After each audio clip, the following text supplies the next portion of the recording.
हम यदि विवाद होते हैं तो किसके पास जाते हैं? लोकतांत्रिक देश में संविधान का रक्षा करने वाले न्यायालय के पास जाते हैं। न्यायालय भी बोल रहे हैं कि भाई आप लोग का नियुक्ति इसके आधार है, आप लोग को नियुक्ति दिया जाएगा।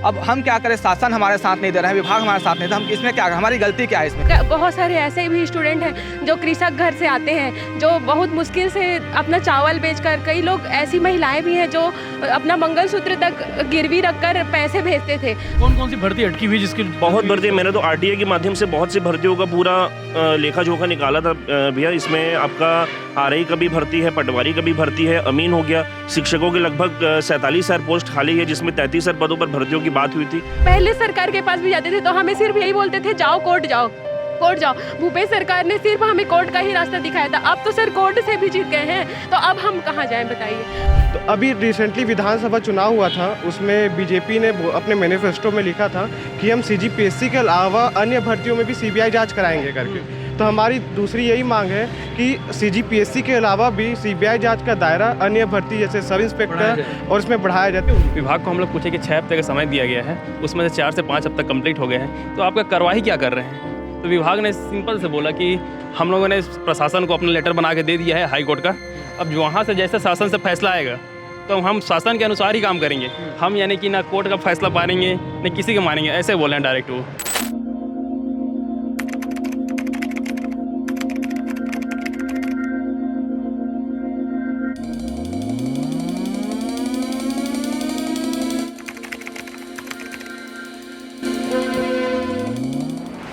दो 2023 के विधानसभा चुनाव में जो सबसे बड़ा मुद्दा था वो था सीजीपीएससी घोटाला, नई भर्ती पेंडिंग और युवाओं का मुद्दा था। और वो मुद्दा जो है छत्तीसगढ़ के न्यायधानी बिलासपुर से निकला था। और आप कह सकते हैं कि छत्तीसगढ़ की पूर्व भूपेश सरकार को हिलाने में जो सबसे बड़ा मुद्दा था वो यही मुद्दा था, सीजीपीएससी भर्ती घोटाला और इसके अलावा युवाओं का गुस्सा। और हम मौजूद हैं बिलासपुर में, बिलासपुर के गांधी चौक में, जिसे सीजीपीएससी का हब कहा जाता है, कॉम्पिटिटिव एग्ज़ाम का हब कहा जाता है। प्रदेश भर से लोग, प्रदेश भर से युवा जो है इस जगह पर आते हैं तैयारी करने के लिए, एक उम्मीद से कि उनके भविष्य, उनके सुनहरे भविष्य का कुछ होने वाला है। लेकिन अभी भी छत्तीसगढ़ की नई सरकार आ गई, साय सरकार, और युवाओं को लगता है कि उनके साथ साय सरकार ने साय न्याय नहीं किया है। साय न्याय क्यों नहीं किया है, ये सारे विषयों पर बात करेंगे, क्योंकि एसआई भर्ती 2018 से पेंडिंग है। डीएड वालों की उम्मीदें जो किरण जगी थी, उस किरण पर जो है कहीं ना कहीं विराम सा नज़र आ रहा है कि उन्हें कुछ दिख नहीं रहा है। जो हाई कोर्ट ने कहा था कि बीएड की जिनकी नियुक्ति थी उन्हें निरस्त किया जाए और डीएड वालों को नौकरी दी जाए। इसके अलावा नई भर्ती पर कोई बात नहीं कर रहा है। नई भर्ती पर कोई बात नहीं कर रहा है, मतलब ये है कि पुरानी जो भर्तियां हैं उसी पर विवाद इतना गहरा गया है कि नई भर्ती का जो है मंथन ही नहीं हो रहा है। इन सारे विषयों पर बात करेंगे। मेरे साथ कुछ युवा हैं, बिलासपुर आप आए हो, भिलाई टाइम्स की टीम पहुंची है, और इन युवाओं से बात ना करें तो बिलासपुर का दौरा है जो है थोड़ा अधूरा लगेगा। और हमारे फैंस जो है, हमारे समर्थक जो है, हमारे ऑडियंस जो है वो नाराज़ हो जाएंगे, भैया बिलासपुर गए और युवाओं से बात नहीं हो पाई तो बात अधूरी रह जाएगी। तो भैया हम नाराज़ नहीं करेंगे हमारे समर्थकों को, हमारे फैंस को और हमारे ऑडियंस को, हमारे सब्सक्राइबर्स को। बात कर लेते हैं, चूँकि बहुत सारे युवा हैं, बहुत सारे मुद्दे हैं। आप वीडियो के आखिरी तक बने रहिए, क्योंकि ये वीडियो जो है उन युवाओं के लिए काफ़ी महत्वपूर्ण होने वाला है जिन्हें लगता है कि छत्तीसगढ़ की साय सरकार कुछ कर रही है, तो क्या कर रही है और क्या करना चाहिए, सारे विषयों पर बात होगी। शुरुआत डीएड वालों से कर लेते हैं। आप लोग लंबी लड़ाई लड़े, सब कुछ ठीक ठाक हुआ, हाई कोर्ट ने फैसला भी दे दिया कि भैया आप लोग को 6 सप्ताह के अंदर में नियुक्ति देनी है। कहाँ अटक गई नियुक्ति? देखिए, सबसे पहली बात यह है कि हमको तो 10 महीना हो गया, फिर भी हमें तक न्याय मिला नहीं है। 4 बार हम लोग कोर्ट से जीत गए, फिर भी अभी तक हम भटक रहे हैं। आखिर ये क्यों है, इसको जानने से पहले मैं थोड़ा सा आपके माध्यम से आम जनता को, जो लोग नहीं जानते हैं, सिर्फ इतना जानते हैं कि जो डीएड और बीएड जो आपस में लड़ रहे हैं, इसका शुरुआत कहाँ से हुआ, मैं थोड़ा सा आम जनता को बताना चाहूँगा। बिल्कुल रिकॉल करना चाहिए। देखिए क्या होता है कि जब 2010 में एक संस्था होता है एनसीटी, जो पूरे देश भर में एक नोटिफिकेशन जारी करते हैं, जिसके माध्यम से जो शिक्षा होता है प्रदेश में, कैसे शिक्षा प्रोवाइड करना है, कॉलेज के माध्यम से कैसे सर्विस प्रोवाइड करना है, ये सारे चीज़ जो है एक इंस्टीट्यूट जारी करते हैं 2010 में। उसमें क्या होता है 2010 में कि प्राथमिक शिक्षक में केवल डिप्लोमा वाले को शामिल किया जाता है और बीएड वालों के लिए अपर कक्षा के लिए वो डिसाइड करते हैं। उसके बाद जब ये नोटिफिकेशन जब चेंज होता है 2018 में, जिसमें ये कहा जाता है सरकार के द्वारा कि अभी जो है पर्याप्त मात्रा में शिक्षक नहीं हो पाने की वजह से बीएड वाले को भी प्राथमिक शिक्षक में शामिल कर लिया जाए। साथ में एक कंडीशन है, मैं आपको बताना चाहूँगा, उसमें ये कहा जाता है कि आपको यदि ज्वाइनिंग हो जाता है तो आपको 6 महीने का कोर्स करवा के डिप्लोमा के इक्विवेलेंट बनाया जाए, ब्रिज कोर्स करवा के आपको डिप्लोमा के समतुल्य बनाया जाए। ये आपके एनसीटी में आपको दिख भी जाएगा। उसके बाद ये जो है ऑलरेडी वहाँ पर क्या होता है, डिप्लोमा वाले के हनन होता है, क्योंकि यदि एक ही है पहली से 5वीं तक के विद्यार्थियों को पढ़ाने के लिए, उसमें भी यदि उसके कंप्यूटर आ जाएंगे और वो पहली से लेकर के पूरा उच्च कक्षा तक पढ़ाएंगे, तो कहीं ना कहीं ये हनन हो रहा था डिप्लोमा वाले अभ्यर्थी का। तो उसके लिए राजस्थान में जा करके डिप्लोमा वाले अभ्यर्थी ने चैलेंज करते हैं, राजस्थान हाई कोर्ट में चैलेंज करते हैं। उसमें हाई कोर्ट के माध्यम से वहाँ पर जो उपस्थित सीनियर एडवोकेट जो है आर्ग्यूमेंट करते हैं, लगातार 2 साल आर्ग्यूमेंट होता है। उसमें फिर 25 नवंबर 2021 को फाइनल जजमेंट आता है राजस्थान हाई कोर्ट से। वहाँ पर क्लियर कहा जाता है कि ये जो है बच्चों की गुणवत्ता की बात है, बच्चों के निःशुल्क शिक्षा की बात है। हम बच्चों के भविष्य के साथ कॉम्प्रोमाइज़ नहीं करेंगे, हमें बच्चों के फ्यूचर की चिंता है। हम इसलिए प्राथमिक शिक्षक में केवल डिप्लोमा वाले को शामिल किया जाए करके फाइनल जजमेंट आ जाता है राजस्थान में, राजस्थान से। ये 2021 के बाद है, के फेवर में, ये डीएड के फेवर में। और जिस प्रकार से 2010 का जो नोटिफिकेशन आया था उसी के अनुसार से फिर वहाँ पर जो है बीएड वाले अभ्यर्थी वहीं से राजस्थान के केस को जो फाइनल जजमेंट आया था उसको लेकर के चले गए थे सुप्रीम कोर्ट। सुप्रीम कोर्ट में आप जानते हो कि बड़े से बड़े सीनियर एडवोकेट, चाहे कपिल सिब्बल हो, मीनाक्षी अरोड़ा मैम हो, चाहे तुषार मेहता जो अभी सॉलिसिटर जनरल हैं, है ना, वो सारे चीज़ आर्गूमेंट करते हैं। उस पर मैं आपस में हम लोग नहीं लड़े हैं, वहाँ पर एक एक तथ्य को, एक एक पॉइंट को, बच्चों की गुणवत्ता पे, चाहे भावनात्मक रूप से जो लड़ाई है वो सारे पॉइंट को एक एक करके लड़ते हैं। और वहाँ पर जो है 2 साल तक जजमेंट आर्गूमेंट होने के बाद 11 अगस्त 2023 को फाइनल जजमेंट आता है। 46 पन्ने का जजमेंट है, इसमें 46 पन्ने का जजमेंट है। उसमें भी एक एक पॉइंट को बताया जाता है कि प्राथमिक शिक्षक में बच्चे को पढ़ाने वाले शिक्षक की क्वालिफिकेशन क्या होना चाहिए, उस शिक्षा में पढ़ाने वाले टीचर के क्वालिफिकेशन क्या होना चाहिए, बीएड यदि प्राथमिक में नहीं आ रहा है तो उसका कारण क्या है कि क्यों नहीं आने का, डीएड वाले केवल प्राथमिक पढ़ा सकते हैं तो उसका कारण क्या है पढ़ाने का। ये सारे पॉइंट को एक एक चीज़ 46 पन्ना के जजमेंट में बताया जाता है। हम आपस में जो आर्गूमेंट करते हैं ये सारे पॉइंट वहाँ पर एक एक पॉइंट को डिकोड करके लिख दिए हैं। ये चीज़ जब आता है तो हमारे यहाँ से सेम केस आता है कि हम लोगों का कहना है कि यहाँ से 11 अगस्त तक जजमेंट आने के बाद हमारे यहाँ नोटिफिकेशन को चैलेंज किया गया था, ऐसा कहना है लोगों को। क्योंकि इसमें 2 कंडीशन होता है। हमारे छत्तीसगढ़ के बारे में बताऊँ तो जो 4 मई का नोटिफिकेशन जारी हुआ था राज्य सरकार के माध्यम से, और राज्य सरकार ने नोटिफिकेशन जारी किया था, उस टाइम ही हमने क्या किया था, राजस्थान का जजमेंट आ गया था। उस टाइम 11 अगस्त 2023 का जजमेंट नहीं आया था, तो हमने उसी बेस में जाकर के नोटिफिकेशन को चैलेंज कर दिए थे कि यदि डिप्लोमा वाले अभ्यर्थी को प्राथमिक में शामिल है, राजस्थान से आगे है और ये पूरा देश भर के लिए लागू रहेगा। हमने चैलेंज कर दिया 30 मई को। उस टाइम ना तो एग्ज़ाम हुआ था ना ही रिजल्ट आया था। उसके बाद क्या होता है, 11 अगस्त तक जजमेंट आ जाए नोटिफिकेशन के बाद। उसके बाद क्या होता है कि हम लोग 21 अगस्त 2023 को एक नई केस लगाते हैं। नई केस में उसके बाद बिलासपुर हाई कोर्ट में नई केस में फिर जजमेंट आता है। उसमें भी हाई कोर्ट से हमको क्लियर मिल जाता है कि भाई प्राथमिक शिक्षक में केवल डिप्लोमा वाले ही शामिल होंगे और नए काउंसलिंग लिस्ट जारी करने के लिए बोलता है। तो ये सारे जो अभ्यर्थी हैं जो नए काउंसलिंग लिस्ट में शामिल होते हैं उन लोग अभी काउंसलिंग करवा लिए हैं और पिछले 10 महीना से अभी तक बाहर हैं। जो योग्य अभ्यर्थी हैं, एक बार हाई कोर्ट से अभी तक मिल गया था, एक बार सुप्रीम कोर्ट से मिला, और उसके बाद क्या होता है फिर से जो बीएड वाले अभ्यर्थी इस नोटिफिकेशन को छुपा करके, मतलब 35 से 41 जो केस था जिसको हम चैलेंज किए थे 30 मई को, उसको छुपाए थे। जो नए केस लगाए थे 21 अगस्त का जो जजमेंट आया था उसको लेकर के सुप्रीम कोर्ट चले जाते हैं। सुप्रीम कोर्ट में जा करके उन लोग अंतरिम राहत लेके आते हैं। उसमें अंतरिम राहत में क्लियर कहा गया है कि आप लोग को प्रक्रिया में शामिल किया जा रहा है, लेकिन कंडीशन यहाँ है, लेकिन यदि अंतिम फैसला हाई कोर्ट के अधीन रखा जाएगा, हाई कोर्ट का फैसला जैसे आएगा आपको नियुक्ति के लिए नियुक्ति पत्र छोड़ना पड़ेगा। कहने का मतलब और ये है हाई कोर्ट का फैसला आता है, ठीक है। उसके बाद सरकार क्या करती है कि 25 सितंबर को नियुक्ति पत्र बांट दिए जाते हैं। जो भी रीजन होगा, राजनीतिक रीजन हो, जो भी प्रॉब्लम होगा चुनाव से पहले सभा में जाकर के नियुक्ति पत्र बांट दिया। अपन तखतपुर में 25 सितंबर का राहुल गांधी जी आए थे, वहाँ उसके हाथों ही मतलब नियुक्ति पत्र बांटे हैं। और उसमें 25 सितंबर का टाइम था और उस टाइम हमने बहुत कोशिश की कि अंतिम फैसला आने दीजिए, वेट कर लीजिए तब तक, लेकिन सरकार नहीं माने। 25 सितंबर को दिया जाता है, जबकि सुप्रीम कोर्ट भी बोल चुका है कि 11 अगस्त तक बाद किसी भी बीएड वाले को शामिल नहीं करना है, इसके बावजूद भी। और 29 अगस्त तक जजमेंट आया था, उसके हिसाब से यहाँ पर आप देखिएगा इसके नियुक्ति पत्र में भी पूरा मेंशन कर दिया इस बात को कि आपको जो नियुक्ति पत्र है ये इस कोर्ट के, सुप्रीम कोर्ट के फैसला उसका नंबर दिया है और हाई कोर्ट का जो नंबर है उसके हिसाब से रहेगा करके, दोनों के हिसाब से रहेगा करके। उसका अंतिम फैसला जो आता है 2 अप्रैल को आता है सर, और 2 अप्रैल को पूरा क्लियर किया जाता है। हम 6 सप्ताह के भीतर ज्वाइनिंग दो। 6 सप्ताह के भीतर ज्वाइनिंग देना है। हम 3 बार जीत चुके हैं अभी तक हाई कोर्ट से, सुप्रीम कोर्ट से, लेकिन अभी तक हमको नियुक्ति नहीं मिला है। 2 अप्रैल को भी हाई कोर्ट कोई फोन होना है आप लोग का सरकार की ओर से, छत्तीसगढ़ सरकार? नहीं सर, बिल्कुल भी कोई भी फोन नहीं आया है। आप लोग हम लोग परेशान, हम शिक्षा मंत्री के पास गए हैं, सभी विधायक के पास जा रहे हैं, यहाँ तक कि DPI का बार दौरा कर रहे हैं कि हमें आखिर, हम लोग कोर्ट भी चाहता है, यहाँ के न्याय व्यवस्था चाहते हैं। हम यदि विवाद होते हैं तो किसके पास जाते हैं? लोकतांत्रिक देश में संविधान की रक्षा करने वाले न्यायालय के पास जाते हैं। न्यायालय भी बोल रहे हैं कि भाई आप लोग का नियुक्ति इसके आधार है, आप लोग को नियुक्ति दिया जाएगा। अब हम क्या करें? शासन हमारे साथ नहीं दे रहे हैं, विभाग हमारे साथ नहीं दे, हम इसमें क्या, हमारी गलती क्या है इसमें? हम यही चाहते हैं, हम 10 महीना, कोर्ट से बड़ा कोई हो सकता है क्या? यही चीज़ मैं बोलना चाहता हूँ, कोर्ट से बड़ा कुछ हो सकता है क्या? यदि सरकार भी आपस में, यदि राज्य और केंद्र के यदि बीच लड़ाई होता है तो किसके पास जाते हैं?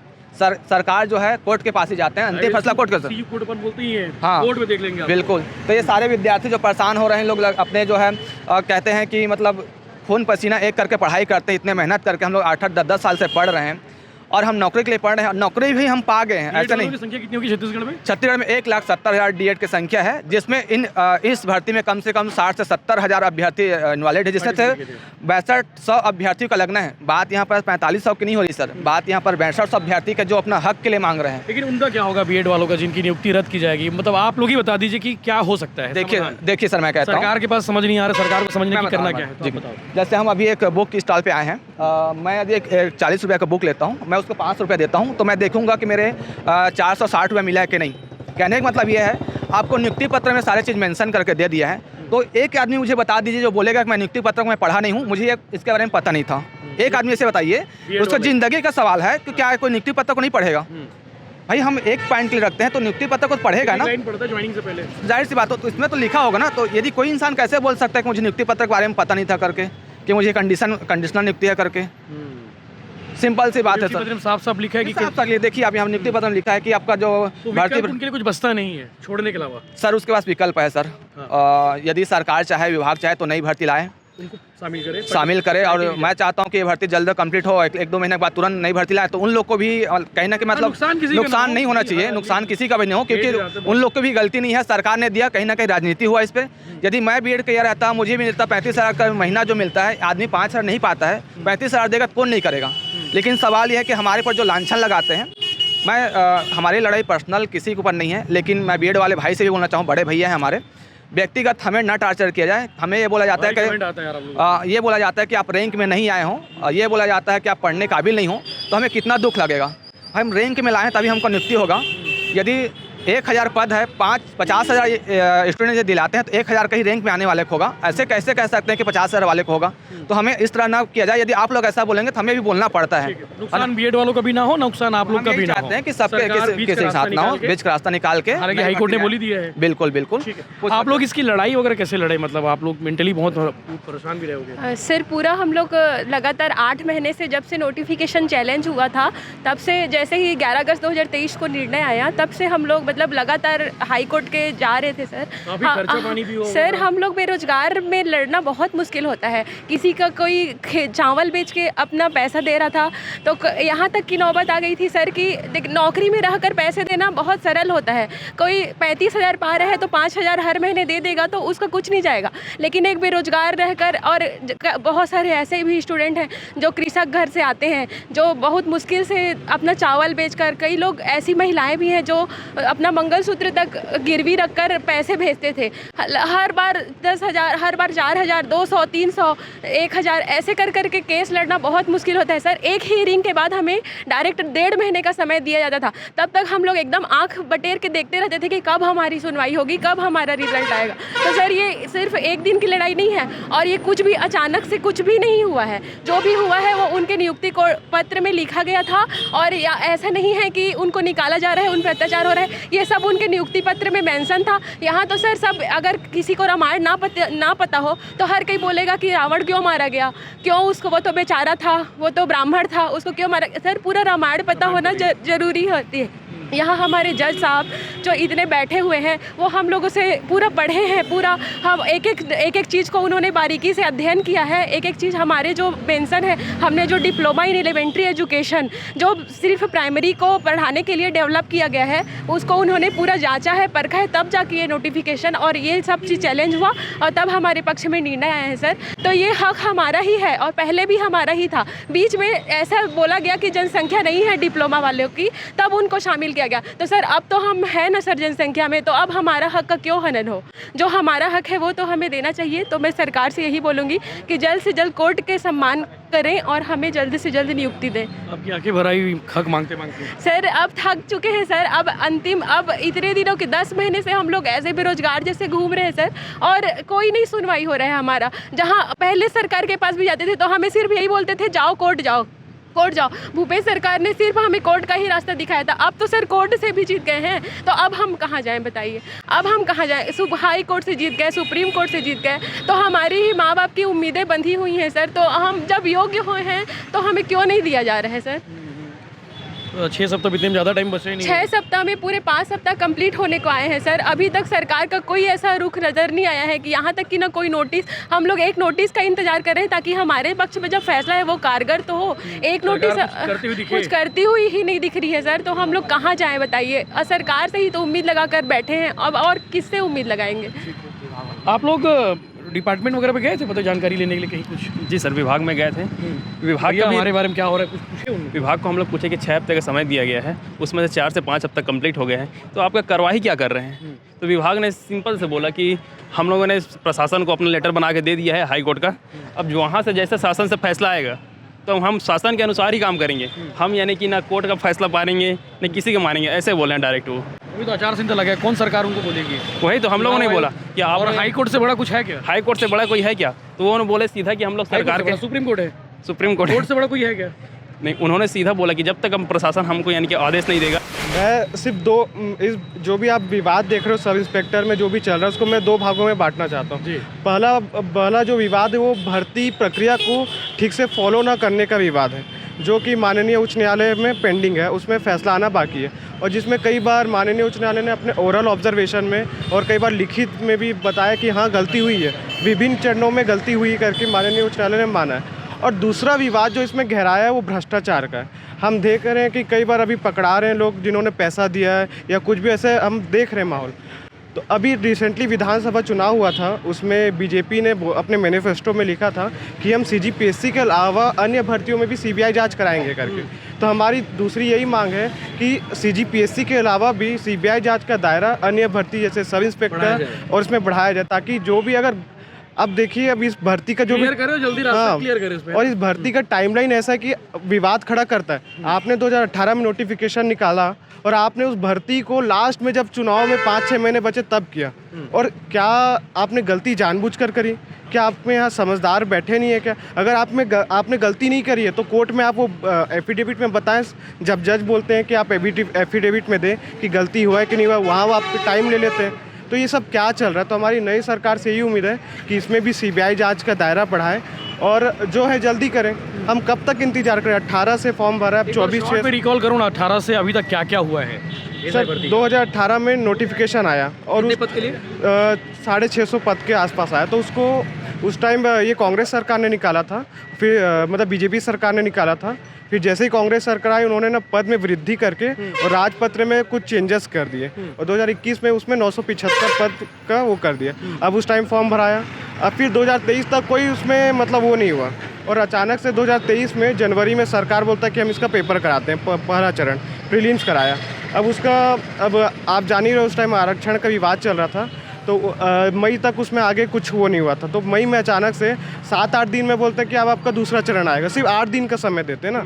तो अब दूसरा चरण हुआ मेंस, फिर उसी दौरान प्रीलिम्स वाले कुछ बच्चे कोर्ट में गए कि सर इसमें राजपत्र को फॉलो नहीं किया गया। क्या है, उसमें एक पद होता है प्लाटून कमांडर जिसमें सिर्फ पुरुष पात्र होते हैं। अब उसमें क्या हुआ है, महिला लोग को ले लिया गया। फिर मुख्य लिखित चरण होता है 26 मई को। अब उसका रिज़ल्ट आता है, फिर उसमें विवाद होता है कि इसमें भी आपने वही गलती कर दी जो प्रीलिम्स में करी थी, तो ये मामला फिर हाई कोर्ट में जाता। तो ऐसे आप देखोगे कि कुछ चरणों की मतलब प्रीलिम्स की भी मांग कोर्ट में गई, प्रीलिम्स की भी गलती, मुख्य लिखित चरण उसकी भी गलती कोर्ट में गई। अब क्या हुआ, अब जब सरकार जज ने भी बोला कि हाँ गलती तो हुई है करके, तो कांग्रेस सरकार जो उस टाइम भूपेश सरकार थी, उन्होंने भर्ती में रोक भी नहीं लगाई और ना गलती को सुधारने का प्रयास किया। बस बोलते रहे कि हम सुधारेंगे और सुधारते सुधारते चुनाव आ गया। अब वो बोलते हैं कि अब हमारे हाथ में दायरे में नहीं है, चुनाव आयोग के उसमें है, अब हम कुछ नहीं कर सकते। ऐसा मामला फिर अटक गया। अब बीजेपी आई, उन्होंने अपने मैनिफेस्टो में लिखा कि हम इसका जांच सीबीआई जांच कराएंगे, इसका भी सब इन्होंने वादे भी किए थे बीजेपी ने।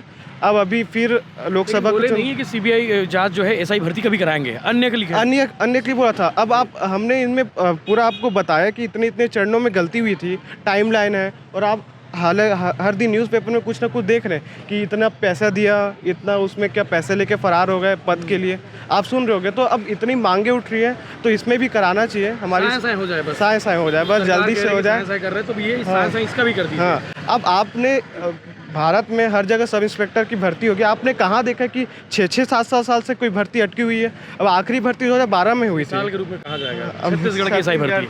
कहीं तो रिकॉर्ड नहीं बना रहे, यही रिकॉर्ड बना लो आप। ऐसे हो ओपी चौधरी साहब से कुछ बात हुई, क्योंकि वो तो युवाओं के बहुत नेता हैं, तो सुनते हैं, सबको जानते हैं। ओपी सर से हमारी बात हुई थी तो उन्होंने बोला था कि एक बार कोर्ट हमारा कुछ फैसला दे दे तो हम उस पर एक्शन लेंगे करके। तो हम भी उसी का इंतजार करें, कोर्ट उम्मीद में कि कब हुए। छत्तीसगढ़ के युवा और क्या क्या उम्मीद पाल के रखे हुए हैं कि नई सरकार आई है भैया, नई भर्ती के बारे में बात हो रही कि ये डीएड और एसआई भर्ती इसी बीच में फंसे। ये चीज़ बोलना चाह रहे थे यशवंत भैया, अभी तक आप रिपोर्टिंग कर रहे थे, आपने देखा होगा यहाँ पे टीचर भर्ती का, यहाँ पे एसआई भर्ती का, यहाँ पे हर जगह दो घड़े बनते हैं, दोनों लड़ते हैं, और इनकी लड़ाई भी गलत नहीं है भैया, इनका हक का बात है, इसके लिए अपनी लड़ाई लड़ रहे हैं।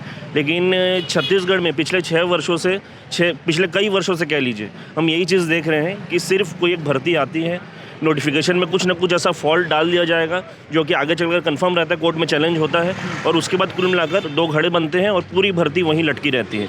यानी उसकी लड़ाई जारी रहती है। उनकी लड़ाई छात्रों के बीच में ज़्यादा हावी रहती है सर। क्या रहता है उस समय कि छात्र इसी लड़ाई में लड़ते रहते हैं, तो वहाँ पे जो आगे की भर्ती है, नवीन भर्ती, वो दब जाती है। और एक प्रकार से और मेरे को ऐसा लगता है कि आज के डेट में ये जानबूझ के किया जाता है, उलझाया जाता है कि छात्र यहीं उलझे रहे तो कोई नवीन भर्ती की बात ही नहीं करेगा, और नवीन भर्ती की बात नहीं करे तो किसको गरज है कि वो भर्ती निकाले। ये बात हो रही है भैया। दरअसल क्या है, छत्तीसगढ़ में आज के डेट में रोजगार का अगर हम माध्यम कहेंगे तो गवर्नमेंट जॉब के अलावा कुछ बचता नहीं है।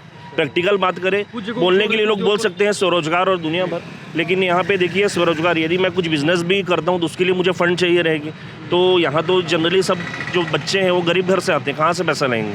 तो उनके पास कुल मिलाकर शासकीय सेवा में जाने के अलावा कोई ऑप्शन बचता नहीं, या फिर स्टेट छोड़ कर जाऊँ। आप बोलते हो कि स्टेट में ही हम रोजगार का प्रबंध करेंगे, बच्चे यहीं रहें, लेकिन उस प्रकार का प्रबंधन आज तक तो किया नहीं। तो जो सरकारी सेक्टर है उसमें ही आप अपॉर्चुनिटी निकालें, ना कि सिर्फ पुरानी भर्तियों में छात्रों को उलझा के वहीं तक सीमित रखें, ये गलत चीज़ है। कौन कौन सी भर्ती अटकी हुई जिसकी? बहुत भर्ती, मैंने तो आरटीए के माध्यम से बहुत सी भर्तियों का पूरा लेखा जोखा निकाला था भैया। इसमें आपका आरआई का भी भर्ती है, पटवारी का भी भर्ती है, अमीन हो गया, शिक्षकों के लगभग 47,000 पोस्ट खाली है, जिसमें 33,000 पदों पर भर्तियों की बात हुई थी।